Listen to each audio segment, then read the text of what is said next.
پھر اس کے بعد انسان کے اندر میں آ جاتی ہے، یعنی بکرا ہو جاتا ہے، انسان اس کے اندر سے غائب ہو جاتا ہے اور وہ ایک میں یعنی بکرا بن جاتا ہے، جانور بن جاتا ہے۔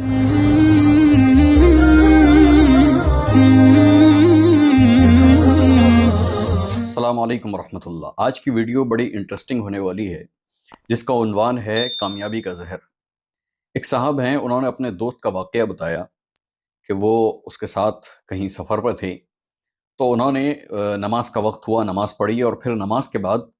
اس دوست کی دعا سنی۔ دعا میں وہ یہ کہہ رہا تھا اللہ سبحانہ و تعالیٰ سے کہ اللہ، جو میری صفات کا حصہ ہیں، جو میری کوالٹیز ہیں، جس کے ذریعے میں دنیا کماتا ہوں، جس کے ذریعے میں پیسہ کماتا ہوں، جس کے ذریعے میں دنیا کے اندر نام کماتا ہوں، جس کے ذریعے میں دنیا کے اندر کامیابی حاصل کرتا ہوں، اس کے شر سے مجھے محفوظ فرما۔ یہ ساری خصوصیات مجھے جہنم میں نہ لے جائیں، اس لیے ان کے شر سے اور ان کے فتن سے میری آخرت کو محفوظ فرما دے۔ تو ان صاحب نے اپنے دوست سے کہا کہ میں نے تمہاری دعا سنی، مگر یہ دعا میری سمجھ سے کچھ باہر ہے،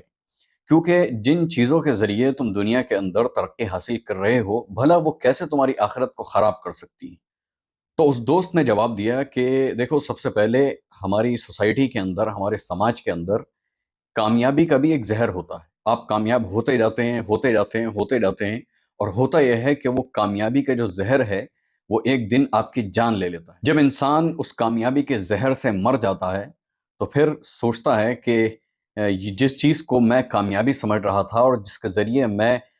منزلوں پر چڑھتا چلا جا رہا تھا، آخر وہ تو کوئی بھی کامیابی نہیں تھی، وہ تو سوائے نقصان کے اور دھوکے کے کچھ بھی نہیں تھا۔ پھر اس وقت یہ ہے کہ آپ کچھ نہیں کر سکتے۔ ہر شخص کے پاس کامیابی کا راستہ الگ ہوتا ہے۔ اگر آپ اپنے ملک کے 100 کامیاب ترین لوگوں کی لسٹ بنا لیں اور ان سب کا الگ الگ جا کر انٹرویو کریں، تو آپ دیکھیں گے کہ ہر کسی کی کامیابی کی اسٹوری الگ تھی۔ ہر شخص کو جو کامیابی ملی ہے وہ الگ راستہ سے ملی ہے، اور ان سب کی جو اسٹوری ہوں گی وہ آپس میں کہیں بھی نہیں ملتی ہوں گی، بلکہ ایک کامیاب شخص کی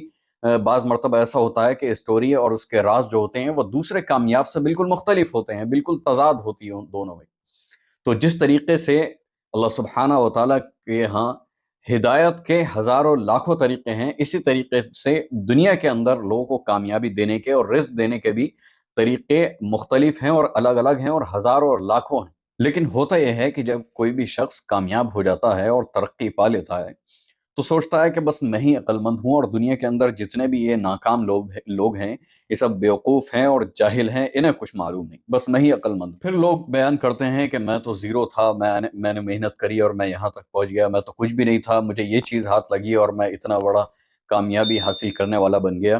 اور جو لوگ ہیں وہ دوسرے وہ بیوقوف ہیں اور وہ کام کرتے نہیں ہیں اور ان کے پاس کوئی آئیڈیا نہیں ہے، لہٰذا ہر چیز میں وہ لوگوں کو بس یہ دکھانے کی کوشش کرتا ہے کہ جو میں کہہ رہا ہوں وہ صحیح ہے، جو میں نے دیکھا وہ صحیح ہے، جو میں نے سوچا وہ صحیح ہے، اور جس مقام پر میں پہنچا ہوں وہ صحیح ہے، باقی سب غلط ہے۔ پھر اس کے بعد انسان کے اندر میں آ جاتی ہے، یعنی بکرا ہو جاتا ہے، انسان اس کے اندر سے غائب ہو جاتا ہے اور وہ ایک میں یعنی بکرا بن جاتا ہے، جانور بن جاتا ہے۔ پھر اس کے بعد انسان کے اندر غرور اور تکبر آ جاتا ہے، اور پھر وہ یہ سوچتا ہے کہ میں جو کہہ رہا ہوں وہ صحیح ہے اور جو میں بتا رہا ہوں وہ صحیح ہے، اور لوگوں نے یہ نہیں کیا اور وہ نہیں کیا، اور لوگوں کو تانا دینے لگتا ہے، لوگوں کو برا اور غلیظ اور گھٹیا سمجھنے لگتا ہے۔ اب دیکھیے، اس کے اندر جو یہ غرور ہے، جو یہ گھمنڈ ہے، جو یہ میں ہے، جو اس کی وہ بکواس ہے، دوسروں کو گھٹیا سمجھنا ہے،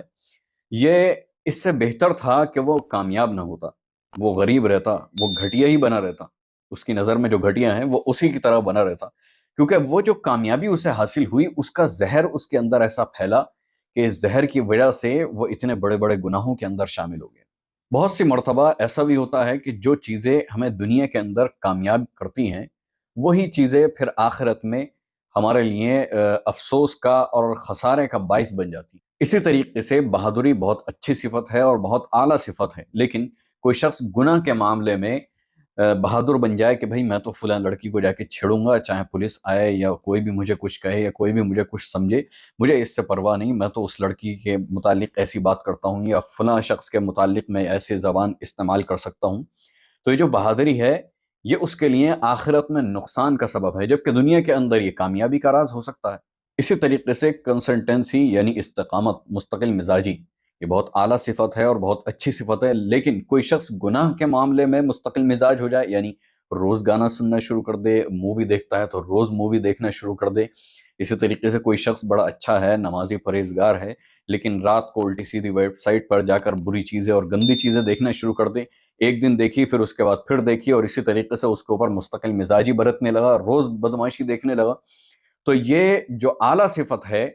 دنیا کے اندر کامیابی کی اور آخرت میں بھی کامیابی کی، لیکن یہ گناہ سے جب جڑ گئی تو پھر یہ آخرت میں سوائے افسوس کے اور ناکامی کے سبب کے کچھ نہیں بنے گا۔ اسی طریقے سے وعدہ خلافی ہے۔ انسان نے کسی شخص کے ساتھ وعدہ کر لیا کہ میں تمہارے ساتھ کسی سینما گھر میں مووی دیکھنے جاؤں گا، یا کسی شخص سے اس نے وعدہ کر لیا کہ میں ڈانس پارٹی میں جاؤں گا، یا کسی اور خرافات اور گناہ یا جوا کی جگہ پہ اس نے وعدہ کر لیا کسی دوست سے کہ میں تمہارے ساتھ چلوں گا، تو وہ جب اس کے ساتھ جائے گا ظاہر ہے کہ اس نے کوئی وعدہ خلافی نہیں کی، لیکن یہ وعدہ خلافی نہ کرنا جب گناہ سے جڑ گیا تو یہ اس کے لیے آخرت میں سوائے افسوس کے کچھ نہیں ہوگا۔ بعض مرتبہ انسان بات کا پکا ہوتا ہے، اور یہ بات اس کے لیے دنیا اور آخرت میں کامیابی کا ذریعہ ہوتی ہے کہ جو بول دیا والذین ہم لاماناتہم وعہدہم راعون، کہ اس نے جو وعدہ کر لیا، جو کمنٹ کر دیا، وہ اس کے اوپر پابند ہے۔ لیکن یہی کمنٹ اگر وہ کسی دوست کو کسی گناہ کے متعلق کر دے کہ ہاں میں تمہارے ساتھ جو ہے وہ فلاں جگہ جاؤں گا، بری جگہ، یا ادھر ڈسکو دیکھنے جاؤں گا، یا ادھر لڑکی دیکھنے جاؤں گا، یا شراب پینے جاؤں گا، یا جوا کھیلنے جاؤں گا، یا زنا کرنے جاؤں گا، کسی سے کوئی وعدہ کر لیا اور اس کے پاسدار ہو گیا، اس کمنٹ کے اوپر اس نے عمل کر دیا، تو یہ جب ایک اچھی صفت کسی برے گناہ سے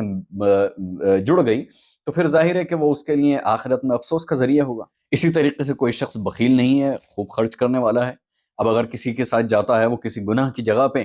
تو وہ خوب پیسہ اڑا رہا ہے، تو یہ بخیل نہ ہونا، پیسے کو خرچ کرنا بہت اچھی صفت ہے، بڑی اعلیٰ صفت ہے، اور اس کام کے اوپر بڑے وعدے ہیں۔ لیکن جب یہ اچھی چیز گناہ سے مل گئی تو پھر یہ آخرت اور دنیا کے اندر سوائے نقصان کے اس شخص کے لیے کچھ نہیں ہوگا۔ تو انسان کو سوچنا چاہیے کہ جن اچھی صفات کے ذریعے وہ دنیا کے اندر کامیابی حاصل کر رہا ہے اور منزل بمنزل چڑھتا چلا جا رہا ہے، دنیا کے اندر جن صفات کے ذریعے اس کا ذکر ہوتا ہے، کہیں ایسا تو نہیں ہے کہ یہ صفات جو ہے وہ میرے لیے زہر بن گئی ہوں، یہ میرے لیے نقصان کا ذریعہ بن گئی ہوں۔ تو ان چیزوں پر ہمیں غور کرنا چاہیے۔ ظاہر ہے کہ اس کا سب سے بہترین طریقہ یہی ہے کہ پورے دن جو اعمال انسان کرتا ہے اس کو رات کو سوتے وقت جب لیٹ جائے، سونے سے پہلے پورے دن کے اعمال کا محاسبہ کرے کہ میں نے کیا کیا کام کیے، کون کون سا عمل میں نے اچھائی کے لیے کیا، کون سی اچھائی برائی کے لیے کی، کون سی عمل میں میری کیا نیت تھی۔ ظاہر ہے کہ جو شخص بھی رات کو اپنا محاسبہ کرتا ہے پورے دن کے اعمال کا، تو اس کا اگلا دن جو ہوتا ہے وہ پچھلے دن سے زیادہ بہتر ہوتا ہے، زیادہ کامیاب ہوتا ہے۔ تو اگر کوئی بھی شخص ان چیزوں کے اوپر غور و فکر کرتا ہے اور اپنے اعمال کو درست کر لیتا ہے، ظاہر ہے کہ اس کے لیے دنیا کے اندر بھی اس کے لیے کامیابی ہے اور آخرت میں تو کامیابی ہوگی ہی۔ اللہ سبحانہ و تعالی ہم سب کو کہنے کے ساتھ ساتھ عمل کی بھی توفیق عطا فرمائے۔ اگر آپ نے ہمارے چینل کو ابھی تک سبسکرائب نہیں کیا تو سبسکرائب کر لیں، ہماری ویڈیو کو لائک کریں اور شیئر کریں، اور کمنٹ میں بتائیں کہ یہ جو چیزیں ہم نے بتائی ہیں کیا یہ معاشرے کے اندر حقیقی طور پر ہو رہی ہیں یا نہیں، اور اس متعلق آپ کی کیا رائے ہے وہ بھی آپ کمنٹ باکس میں ہمیں بتا سکتے ہیں۔ وآخر دعوانا الحمد للہ رب العالمین، والسلام علیکم ورحمۃ اللہ وبرکاتہ۔